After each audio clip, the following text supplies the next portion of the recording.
Привет, друзья! С вами Михаил Снитко, и тема этого видео – миссия компании, что служит основой для увеличения рентабельности коммерческого предприятия. С одной стороны, это увеличение прибыли, с другой стороны, сокращение издержек. В чем заключается проблема? Дело в том, что большинство компаний бьются над увеличением объемов продаж. Но если мы увеличим объем продаж, означает ли это, что мы увеличим удовлетворенность потребностей клиента? Не значит. А если мы увеличиваем удовлетворенность потребностей клиентов, что будет происходить с объемом продаж? Он начнет увеличиваться автоматически. Причем этот процесс неизбежен. Существует два типа предприятий: финансово ориентированные и человекоориентированные. Что говорит статистика? Финансово ориентированные ребята в первые 3 года своего существования с вероятностью 90% разваливаются. Такова объективная реальность. Вообще успех прямо пропорционален дружелюбию. Сегодня никто не покупает продукт ради продукта. Сегодня важна атмосфера.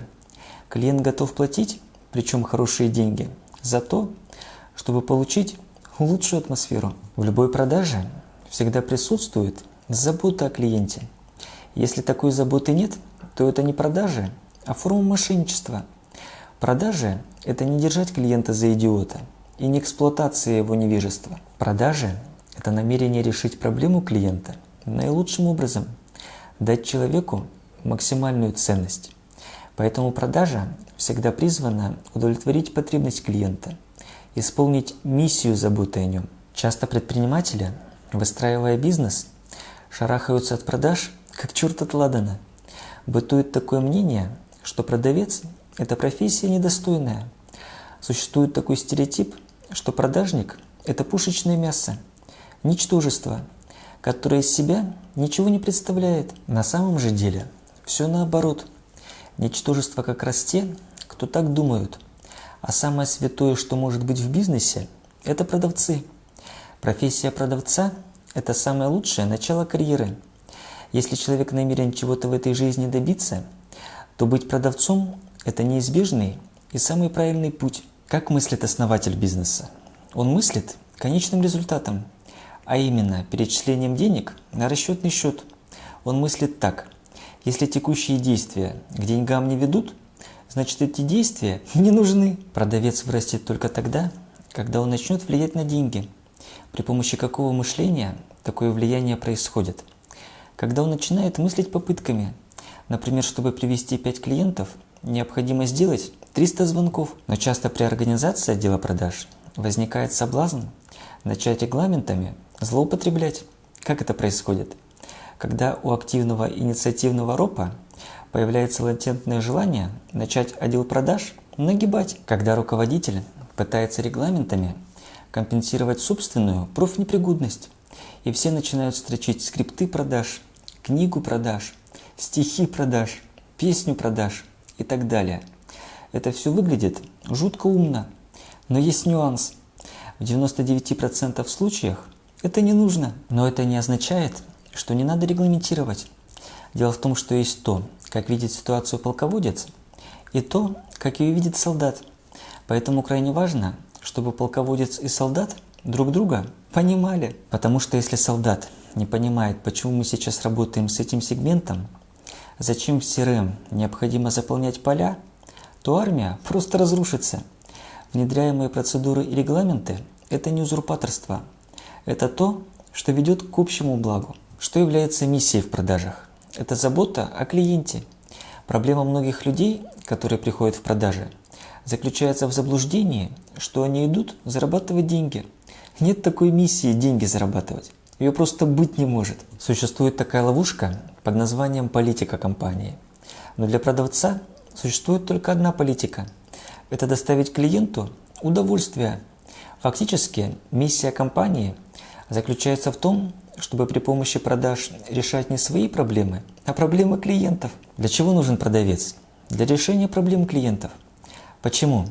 Часто клиенты сами не знают, чего хотят. Люди приходят с сомнениями. Поэтому задача продавца заключается в том, чтобы эти сомнения развеивать. Продавец – это тот, кто вносит ясность. Если клиент к продавцу обращается, значит на это существует причина. Для компании это возможность получить действительно расположенного к себе клиента, которому мы в трудную минуту помогли. Если человеку в трудную минуту помочь, он это запоминает, он это ценит. Когда появляется здоровое состояние сознания?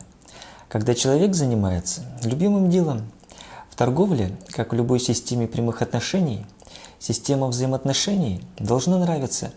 Если она не нравится, то стоит задуматься, а своим ли делом человек занимается. Такое понятие, как забота, развитие через заботу, является развитием медленным, которое затрагивает фундаментальные ценности человека. Для этого требуется постоянная работа над собой, и эта работа очень глубокая. Задача в прямом смысле – научиться любить и уважать людей, радоваться тому, что человек обратился именно к нам. Такой позитивный настрой просто необходим, иначе работа превращается в ад. Нет в природе такой технологии, при помощи которой продавец от общения с людьми испытывал бы радость. Это качество ценностное, сущностное, оно лежит внутри человека. Поэтому важно определить, есть это в человеке или нет. Это не хорошо и не плохо, это данность. Какая задача стоит перед компаниями? Это создание династии. Что для этого необходимо? На это требуется от 3 до 5 лет непрерывной работы по выращиванию персонала. Если продавец в этих схемах выживает, он становится действительно способен передать те знания, которые у него есть. Эти знания нельзя передать за час. Эти знания можно передавать изо дня в день порциями. Продажи – это практика. А практику нельзя освоить, слушая лекции в институте. Практике можно научиться, занимаясь исключительно практикой. Развитие в себе продавца – это процесс медленный, но перспективный. Если человек становится профессионалом, он способен это передать другим.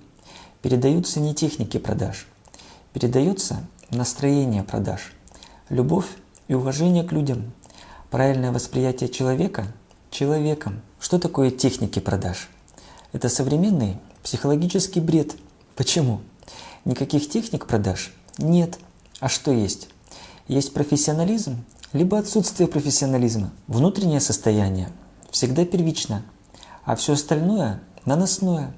Либо продавец воспринимает клиента как того, кто должен дать ему денег, либо он воспринимает человека как того, в кого он вложит свою заботу, тому, кому он рад помочь. Продажи – это всегда работа с людьми, а люди отнимают много душевных сил. Если эти силы не восстанавливать, будет страдать не только отношение к людям, будет страдать здоровье продавца, а продавец должен быть здоров. Но если клиент ведет себя деструктивно, то как на такое поведение реагировать и не раздражаться? Негативное поведение клиента можно воспринимать как поведение детей. Поэтому, если взрослый человек начинает рассматривать капризное поведение детей как причуду, он раздражаться перестает. Дело в том, что если деструктивное поведение клиентов воспринимать так же, то появляется возможность не раздражаться. Также продажи похожи на первое свидание. Какова цель первого свидания? Чтобы состоялось второе свидание. Обычно, если люди 2-3 раза встретились, то какие-то отношения у них складываются. То же самое и в продажах. На этих первых свиданиях палку перегибать нежелательно. На первых встречах с клиентом своей чрезмерной заботой его душить нельзя. Крайне важно быть аккуратным. Тут ажиотаж не нужен. Что такое лояльность? В психологии это называется эволюционным откликом.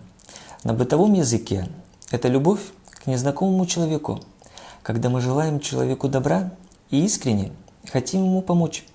По сути, фактом проявления этого отклика является забота. Раньше продавец входил в категорию обслуживающего персонала, то есть того, кто служит людям, того, кому нравится что-то делать для других, того, кто испытывает удовольствие от проявления заботы. Когда мы о ком-то или о чем-то заботимся, появляется радость. У каждого такой опыт есть. Например, дома человек берет тряпку, вытирает пол, и настроение у него улучшается. Почему? Человек начинает заботиться. Когда здоровый человек проявляет заботу, у него появляется радость. Более того, он начинает испытывать нарастающую радость. Человек находится на своем месте. Он выполняет свое предназначение. Он засыпает и просыпается счастливым. В психологии это называется состоянием здоровья. Перед продавцом часто стоит выбор получения быстрого результата с последующей деградацией, либо постепенное развитие, гармонизация своей картины мира, выстраивание позитивного мышления и реализация своего потенциала. Также одной из проблем, которые существуют в бизнесе, заключается в том, что первое лицо компании не хочет либо не умеет служить. Что значит служить? Служить тому делу, которым человек занимается. Не прислуживать, а именно служить. Если зайти в любую забегаловку, то там очень легко определить, когда тебя будет обслуживать хозяин. Он не играет в это. Он такой в ментальности. Он постоянно служит. И постоянно ищет ответ на вопрос, как обслуживание клиентов можно улучшить, что необходимо для того, чтобы научиться служить. Задача – изменить свою систему ценностей. Если человек не научится служить, ему никогда в продажах не преуспеть, и тем более в бизнесе. Поэтому первичная задача – это научиться свою ментальность менять. Чем раньше человек начнет тренироваться в этом направлении, тем быстрее придет к тем результатам, которые он себе запланировал. Если он не хочет, либо не умеет служить, то у него в плане заработка будущего нет. Почему? Деньги всегда идут к тому, кто лучше всех служит. На этой оптимистической ноте предлагаю данное видео закруглять. Желаю всем реализации своих идей, новых побед и достижений. Спасибо за просмотр. Подписывайтесь на канал, нажимайте колокол, чтобы не пропустить следующий выпуск. Высказывайте свою точку зрения в комментариях, ставьте лайки и увидимся в следующих видео. Пока!